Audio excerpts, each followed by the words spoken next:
कभी कभी किसी से इतनी शिकायतें होती हैं कि शिकायत करने को भी जी नहीं चाहता।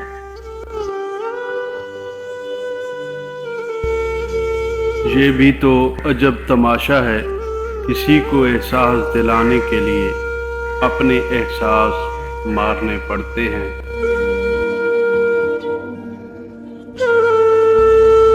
वो बुलंदी किस काम की जिस पर कोई पहुंचे और फिर इंसानियत से गिर जाए।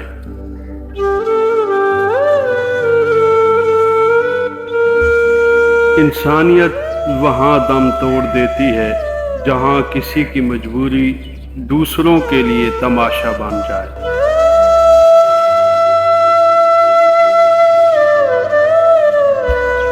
पानी में कोई जहर घोल दे तो इसका तिर्याक है, मगर कान में कोई जहर घोल दे तो इसका इलाज नहीं है।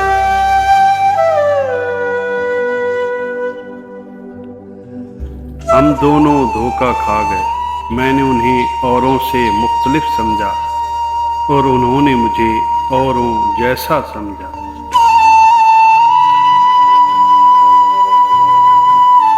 खुदाया कभी किसी इंसान को वहाँ से दुख न मिले जहाँ उसने अपना सुख लौटाया हो।